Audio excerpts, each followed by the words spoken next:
Today we're making two versatile Middle Eastern sauces, garlic and chili.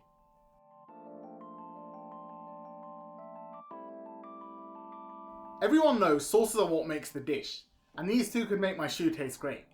The first one is a classic fluffy Lebanese garlic sauce called Toum, and the second one is a spicy fiery chili sauce called Shawarma. They're perfect for serving with grilled meats or vegetables, dipping bread into, or putting in sandwiches.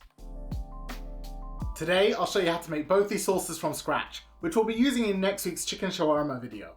And I'll also give you some tips and tricks to make sure you nail them. If you're new here, I'm Obi, a home cook who wants to get you cooking authentic and delicious Middle Eastern food at home. Every week I cover a new dish from the region, and I break it down so you can replicate it perfectly in your home kitchen. Consider subscribing if you'd like to see new Middle Eastern recipes every week. Now let's jump right in. We'll first start off by making the garlic sauce, and it's basically an eggless mayonnaise, with garlic acting as the emulsifier. The main component of this is raw garlic. It gives the sauce the sharp bite and strong garlic flavour that it's known for. When choosing garlic, you have a choice between fresh garlic with the shoot still attached, or regular supermarket garlic. Here's a side-by-side comparison with regular garlic on the left and fresh garlic on the right. If we slice each clove in half, you'll see that the regular garlic has a yellowish green line running through the middle, while the fresh garlic does not. That line is the garlic germ, and it's the beginning of a garlic plant. That germ is also responsible for a lot of the spicy and bitter flavours we all associate with garlic. In the fresh garlic there is just the barest hint of a germ, whereas in the regular garlic it is quite large and pronounced. The good news is it can be easily removed, and doing that will remove a lot of the bitterness from your garlic. For the recipe you'll need 150 grams of garlic, which is about 3 to 4 full heads of garlic. Once you've peeled your garlic, you'll have to slice each clove in half, and when you find the germ, it should be really easy to remove with the tip of your knife. When you're done, you'll be left with a mountain of garlic like this. And here's all the ingredients that will be going into our garlic sauce. 135 grams of strained lemon juice, 600 grams of neutral vegetable oil, the 150 grams of degermed garlic, and 1 teaspoon of salt. To make it, we'll also need a food processor. The first step of making the garlic sauce is turning our garlic into an airy and fluffy garlic paste. We'll start off by adding all the garlic to the food processor, and we'll follow that up with the salt, which will act as an abrasive. Turn the food processor on and let it chop the garlic cloves into tiny pieces. The aim here is to make very finely minced garlic, which will take about 2 minutes. Every 15 to 30 seconds, stop the machine and scrape the walls of the bowl down to get the garlic moving again. Once the garlic is looking very finely minced, we can add about a teaspoon of lemon juice to it and process again. Let the food processor run for about a minute, and every 15 seconds scrape the bowl again. When the minute is up, add another teaspoon of lemon juice and give it 30 seconds more processing. When done, the garlic paste should look like this, fluffy and well minced. Now we're going to start working our oil into the garlic. Once we start this, we can't stop the machine till we have finished, otherwise the emulsification can break. We're going to work with half a cup of oil at a time, which we're going to gently pour into the food processor. This needs to be done very slowly, and I'll emphasize pouring a thread-like strand of oil so that it can emulsify properly. If you don't do this, the oil won't have time to work into the garlic, and the emulsification will be overwhelmed. I'll show you a trick later on that will ensure you get a slow and even thread of oil. So I'll slowly pour this oil into our food processor, and as you can see the garlic is starting to turn into a sauce. Take your time with the first half cup. It'll take about 2 to 3 minutes to work in. Once the first half cup is finished, let your food processor run for another 30 seconds uninterrupted. Now you'll add about a tablespoon of lemon juice, and like the oil, it needs to be poured really slowly. Once it's been worked in, you'll repeat the same process, adding half a cup of oil, then following up with a tablespoon of lemon juice. If you run out of either ingredient, just slowly work the rest of the other one into the mixture, and after about 12 minutes you should be left with something that looks like this. This right here is the garlic sauce of dreams. It's fluffy and has a texture similar to creme fraiche. The texture and flavour of the garlic sauce will develop overnight, so remove it from the food processor and place it in a container. Once you've removed all the garlic sauce, spread out the surface of it so it's nice and smooth. Get a paper towel and fold it in half, and place it directly on top of the garlic sauce. Make sure it's touching, as this will wick away any moisture or unincorporated oil that might accumulate on the sauce overnight. There's a number of different hiccups you can run into when making the sauce that caused my emulsion to fail, and there's some simple steps that you can take to avoid them. The first problem I had was not grinding my garlic enough. The key to making this garlic sauce is ensuring you have a very fine garlic paste before adding any oil. Another common issue is pouring the oil or lemon too fast. The key is to pour it into a thin thread-like drizzle and at a constant pace. It's really hard to do this by hand, which is why food processors come with an emulsification reservoir like this. When you pour the oil into the top, it allows a thin and constant stream to come out of the bottom. Now if your machine doesn't have one, it's really easy to make your own using a plastic cup. Turn your cup upside down and then using the tip of a knife, drill a small hole into it. Be careful not to slice your hand when doing this. Once you've gone through the other side, use a toothpick or cocktail stick to push through the hole and make it slightly larger. Now to test the reservoir, and you can see that once filled with oil, it allows a thin and constant drizzle to pour out. All you need to do now is hold the cup over your feed tube and you have a DIY reservoir. If your emulsification does split, then check out the Toum video by Serious Eats where they explain how you can fix it using an egg white. I'll leave a link to it in the description box. For the chili sauce, I'm going for a spicy and bright red pepper sauce, and I'm going to be using 3 different kinds of chilies. The first are habaneros, which are quite spicy and a little sweet. I've got 100 grams of these.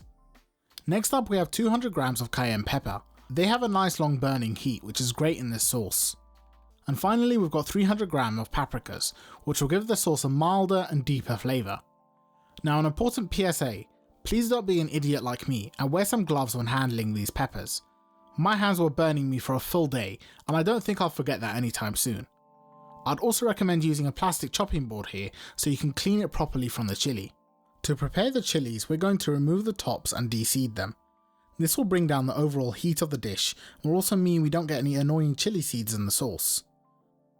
Slice the top off of each chili and remove about the top half a centimetre or 1/4 of an inch, as there's usually a lot of pith here which can taste bitter.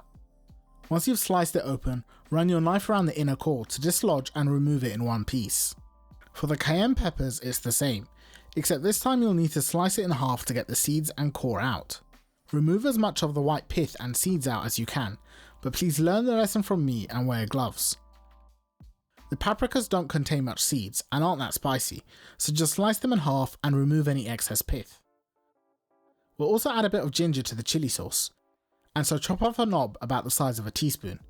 Peel the skin off and then slice it into thin pieces. The last ingredient to go in the sauce will be an onion, which you'll peel and slice into quarters. Line a baking sheet with foil and then place all of your chilies, peppers, onion and ginger on, as well as about 3 to 4 cloves of garlic. Try to evenly space them, but it's not an issue if there's a slight overlap. Drizzle on about 1 tablespoon of olive oil and sprinkle on 1 teaspoon of salt. Then they go into a 180°C or 350°F oven to bake for 20 to 30 minutes. Here's what they looked like after they came out of the oven and cooled. To put the sauce together it's really simple. We'll add all the peppers from the tray into our food processor, as well as our onions, garlic and ginger.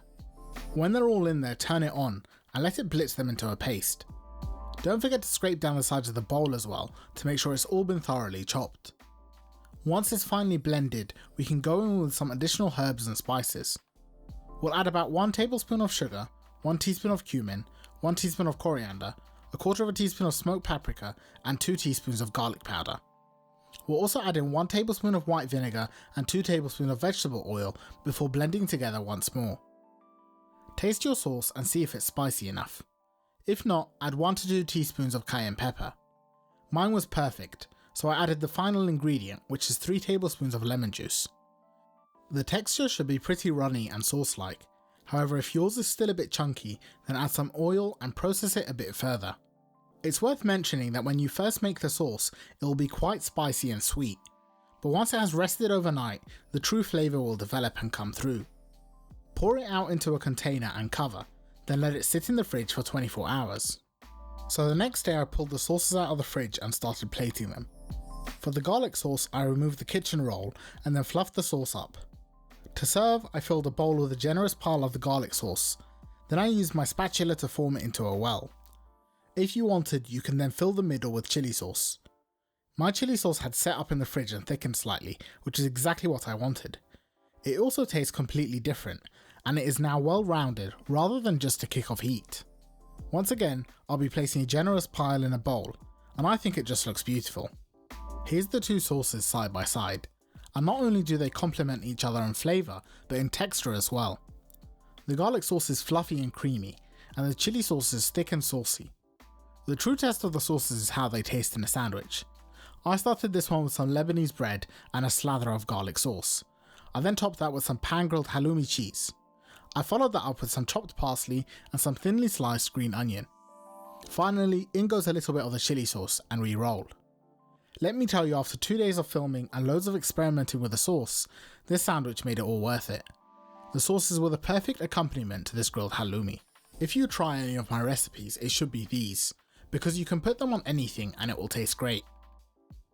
I must say, both sauces came out perfectly, and after they've sat in the fridge overnight, their flavours have really developed. Now it's time for the taste test.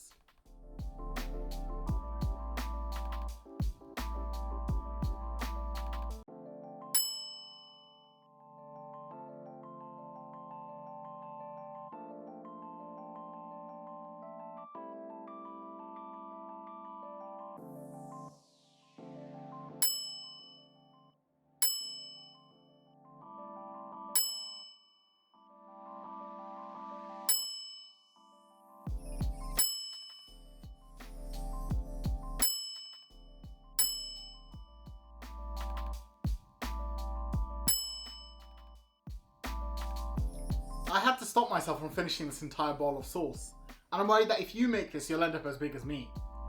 The garlic sauce is amazing. It's garlicky and fluffy, and it's perfect for serving with grilled meats or vegetables. The chili sauce, on the other hand, is insane. It's spicy, it's sweet, it's tangy, and it's everything you could ever want in a chili sauce. Serving them together is so good it should be illegal.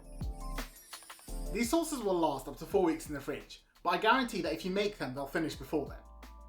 Next week is the 1000 subscriber special, where we're making chicken shawarma sandwiches, and we'll be putting these sauces in them. Give them a try and I promise you won't be disappointed.